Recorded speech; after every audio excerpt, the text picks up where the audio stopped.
Okay, it's going to be a review of Impact's Emergence 2022. So this is not officially a pay-per-view. This is one of the Impact Plus shows.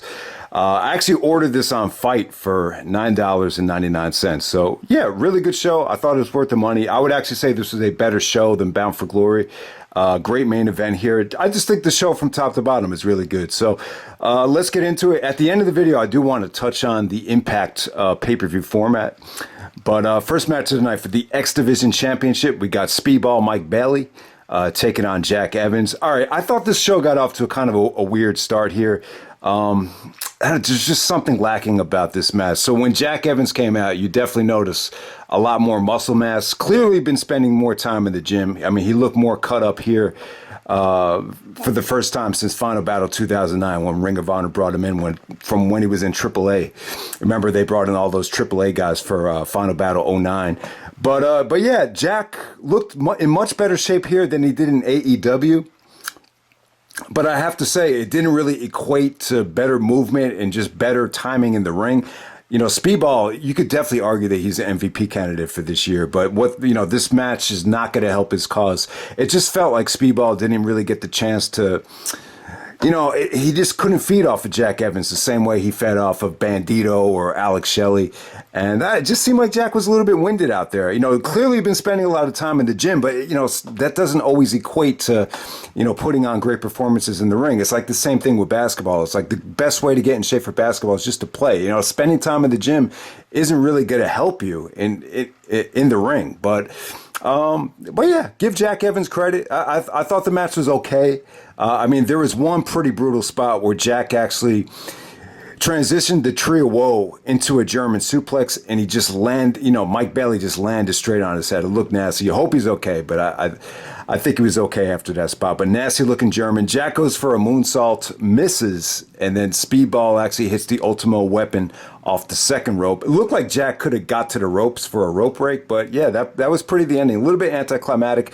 Wouldn't say it was great. Wouldn't say it was bad. It's just, just kind of a little bit lacking, but I really wasn't expecting much from Jack Evans, but it was definitely worth a shot. If this was the Bound for Glory X Division match, it would have been a little bit disappointing. All right, next up we have Violent by Design of Eric Young and Diener. And then you had Joe Doring out there as well. And they're taking on Chris Sabin and Kushida. So yeah, I like the combination of Sabin and Kushida. It's the first time I think we've seen Sabin since NXT's Vengeance Day, where we had that great match with Johnny Gargano. So, yeah, it started off a little bit slow. Eric Young and Diener were pretty much trying to take the fans out of it. A lot of rest holds in the beginning, just really slow. And then, eventually Sabin actually got the hot tag and does a double crossbody to both guys. Eric Young and Diener off the top rope. That was really, really cool. And then Sabin and Kushida just hit a lot of the same spots that Motor City Machine Guns would hit. A lot of the baseball slides, the double teams. And yeah, I thought it was really good stuff. The ending with Joe Doring getting in the way, there was like this flag at ringside. I think he hit Kushida with the flag, and that enabled Eric Young to hit the spike pile driver for the victory. So I got no problem with that. Eric Young, surprised the hell out of me at Slammiversary. That was a great main event, so I have no problem with Eric Young getting a victory there. So yeah, really, really good stuff. All right, next up we had Bandido taking on Ray Horus. This is your AAA attraction match. I thought this was good stuff. This is definitely, the second or third best match on the show. This was great for Bandido because, Bandido lost the ROH and the PWG championship within the span of like 2 months. So I think he lost the ROH championship at Supercard of Honor, and then he lost to the PWG championship to Daniel Garcia. I think it was in June. And then on top of that, he lost the Bola main event to Speedball in the main event of night one. So it was really a good way to get Bandido back on track. He got a nice feel-good victory here over someone that he's very familiar with, that he knows, like Ray Horus. Yeah, I thought Ray Horus was solid here. Great athlete, very coordinated. I thought these guys really rocked the house for the amount of time that he got. There was a little bit of Eddie tributes in here. Tremendous feats of strength from Bandido. He actually did the Falcon Arrow out of the ring into the ring.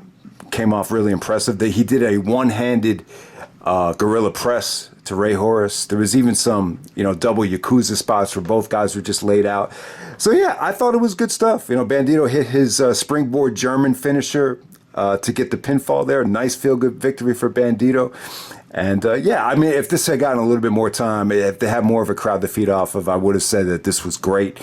But yeah, nice little attraction right there. Really puts the show over the top in terms of just, attractive matchups. Okay, so next up we got Sami Callahan taking on Steve Macklin. This ended up being a no DQ match. So they were trying to get this thing going the whole night.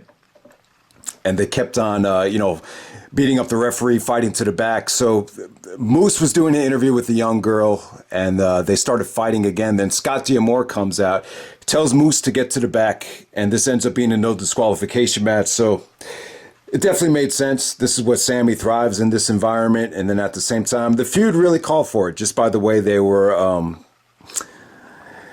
just with how aggressive they were towards each other. It really did make sense. Sammy, got to say, you got to give him credit. He was taking Steve's head, ramming it against a ring post. Steve Macklin got more bloody than anybody this whole night. He was juicing pretty hard from the forehead. Sammy was also giving Steve Macklin like these, chest passes with the steel chair. So the chair was going right into his head. So yeah, I mean, pretty nasty stuff here. They really sold it pretty well. The most memorable thing of the night was when Sammy actually tied up Steve's hands. He didn't use handcuffs, but he tied him up so he couldn't get out of the pile driver. So pretty cool finish there. It's not going to be for everybody though, but I thought it did its job. Really good intensity there. All right, next up we have Honor No More of Eddie Edwards, Matt Taven, Mike Bennett, PCO, and Vincent out there with Maria. And they're taking on the Bullet Club of Ace Austin, Chris Bay, Doc Gallows, Carl Anderson, and Hikuleo. Okay, so the stipulation here was that Honor No More would get a title shot if they had won. Tag team title shot, and then if the Bullet Club won, then this Honor No More thing would permanently disband. But yeah, I think they got something really cool here with Honor No More, especially with Kenny King, being their hype man. I actually like the Kenny King promo. Really good stuff. But yeah, I mean, I wouldn't say this was great. If you were to make a highlight reel of this match, it might look pretty cool. This was more of a match for the live audience. The live crowd really dug, some of the stuff in the crowd. There was a lot of crazy spots out there, but nothing you really haven't seen before. There's a lot of spots here where guys are just kind of walking around, and even what's his name? This kid Chris Bay is like looking really cocky at the camera, and saying we got this thing. So a lot of dead space in between some of the stuff here. Even from this match right here, you really couldn't tell how good Eddie Edwards is right now. He's just kind of swinging a kendo stick the whole match. The highlight of the match was actually Ace Austin. He did a beautiful. You remember when John Cena used to do the throwback, almost like a spinning neck breaker out of the ring. He actually did it to Matt Taven with all the guys outside of the ring. It was really cool. That was definitely the highlight of the match. PCO did some really cool stuff as well. He actually took a nasty bump from Doc Gallows in the crowd. You had a lot of people just like bringing out their phones to take a picture of it. So it actually looked cool from a visual standpoint. Trying to think here. Vincent actually does the elbow drop through a table, which got a holy shit chant, but we've seen it a million times. I can't really say it was anything special. The ending was a little bit anticlimactic. Taven and Bennett actually do a move to, God, I think it was Carl Anderson, and a little bit anticlimactic. I really expected Honor No More to disband, but I'm kind of glad that they did it. I mean, I think they really have something going there. And then Maria actually comes out to celebrate with them. Maria looks like she's dressed up for a Halloween party. But yeah, I thought she looked pretty hot. But yeah, really solid stuff. I wouldn't say it was great. Definitely didn't have the importance and the charm of the Honor No More match against the Impact Originals from Slammiversary. I love that match a lot better, but this was what it was. It was all right. All right, next up we have Jordynne Grace defending the Impact Knockouts Championship against Mia Yim. I thought this was really good stuff. They have these tweets going on during the show, and someone tweeted out the Impact has the best women's division. And I don't know if I would disagree with that. I mean, just from this match right here, I got to say I was really impressed with Jordynne Grace and Mia Yim. Mia Yim still looks really good. She has a really nice sex appeal to her that she's always had. She still has it. She definitely has like a cool factor. Jordynne Grace has got to be one of the most muscular women that we've seen in pro wrestling. So I'll say this, from an athleticism standpoint and in terms of just flow, I didn't think it was anything special, but I got to say, execution-wise, from a strength standpoint and from a submission standpoint, I thought this was really good stuff. I mean, I got to say, I'm really impressed with Jordynne Grace's, deadlift German suplexes, the transitions into some of the spine busters that she pulled off. She actually busted out the Samoa Joe muscle buster. God, what did they say on commentary? They said, God bless Samoa Joe. I can't remember exactly what they said, but they mentioned Samoa Joe out there. The submission to Mia Yim, they had her in like a surfboard dragon sleeper, like a reverse surfboard dragon sleeper. Really, really good submission right there. And Mia Yim actually goes for the Protect Your Neck. That's actually that was actually Wu-Tang's first song, before RZA actually got them signed. Like, all those guys rap like their lives are on the line. So she actually calls it seemed like too many people used the pile driver in this company, but hey, she calls it the Protect Your Neck, and Jordynne Grace actually counters it into the Grace driver, which is actually a variation of the, I believe, Shingo's Welcome to Japan. So I love the ending. And then at the end of the match, they're about to do the code of honor thing, but it gets interrupted by Masha Slamovich, who I actually have PWG 19, and she had an awesome match on that show. Masha Slamovich has already been in Impact, I believe, since June. So it looks like she's going to get the title shot, maybe at Bound for Glory. I think they're doing Victory Road before Bound for Glory, but she's a hell of a talent. I was really impressed with what I saw from Masha Slamovich. She's actually Russian, I believe. She's not Japanese. But yeah. I gotta say, I'm not a huge fan of women's wrestling right now. There's a couple girls I love. I love Bianca. I like Becky, Sasha Banks when she does wrestle, even though, I don't know what's going on there. Really big fan of, I like Britt Baker just because of the gimmick. Not really a huge fan of her as a wrestler, but, I love, what's her name? Thunder Rosa. Serena Deeb, but aside from that, I'm not really a huge fan of women's wrestling. But for this match right here, I got to say, I'm really impressed with Deonna Purrazzo, along with these two girls. I think they have something really special in the women's division. I thought that Queen of the Mountain match was really, really good too at Slammiversary. And then we have the main event. We got Josh Alexander taking on Alex Shelley for the Impact Championship. This is Alex Shelley's first TNA Impact Championship title shot. Is it really? I really don't remember one. They said that Shelley actually won the X Division Championship at Genesis 2009. So yeah, I remember that. I think he did win the X Division title. He got some title shots in Ring of Honor. He fought Austin Aries at Manhattan Mayhem, which had a huge build to it. So you remember that. Then he faced Bryan Danielson at the ECW Arena back at Arena Warfare 2006. But yeah, it's a shame that this guy's been in the company for this long and he's never gotten a legit title shot that I can remember. And it's funny too, because they were saying that Josh Alexander decided to start wrestling the day after he saw Alex Shelley wrestle back in 2005. So it's almost like Josh Alexander becomes Impact champion before his idol does. It's an incredible story. It's almost similar to the Danny Garcia promo with Bryan Danielson from last night about how Garcia looked up to Danielson and was his hero. But the difference here is that Shelley's never been champion. Danielson main evented WrestleMania 30 and won the championship. So it's almost like even a more interesting story here. So yeah, this is good stuff. I'll tell you this.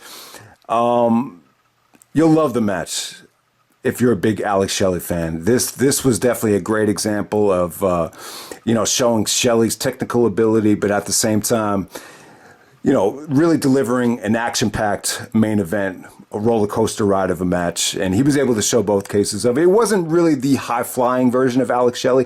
If you go into this thing expecting an incredible atmosphere with a lot of high spots, you'll be a little bit disappointed. It's a little bit more of a slow burn. It almost had a feel of Shelley, playing the veteran, really kind of schooling Josh Alexander.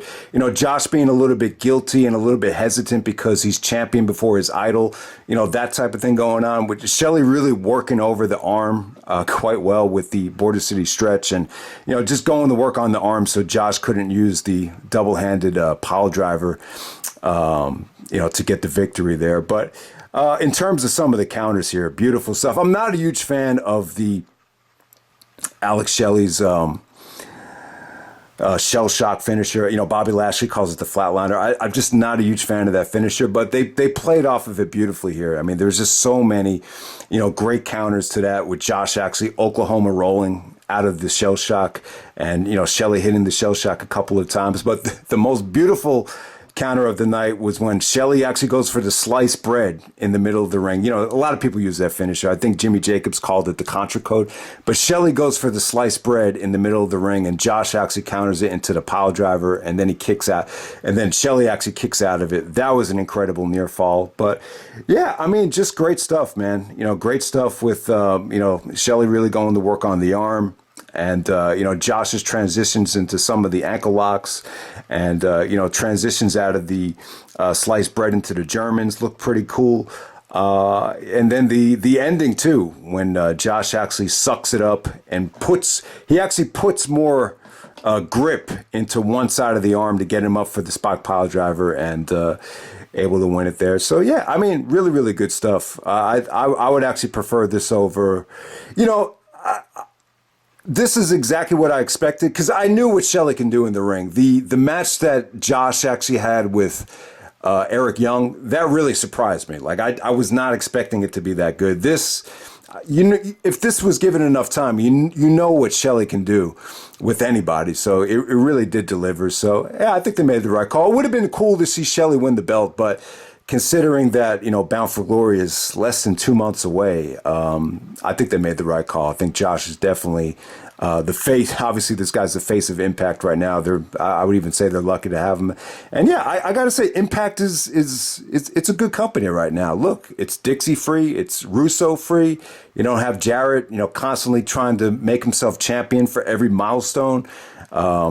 You know, you don't have crappy knockouts out there. I would say this is definitely a company that is really progressing right now. I'm very happy with the way the company looks, and this is just another really, really good show. So with this pay-per-view format, I mean, it seems like they do 4 pay-per-views a year. And, you know, and you have to pay for them. You know, they're $39, you know, $40. Let's say that. They do 4 pay-per-views a year that are $40.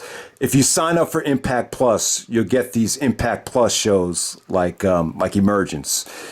So it's a pretty good deal. And on top of that, you could order them on YouTube or Fight for $9.99. They're cheap and they're pretty good. So I would say it's a pretty good format. And it does make the big 4, you know, seem a little bit more important. But you just hope at Bound for Glory they raise the stakes and put on an even better show.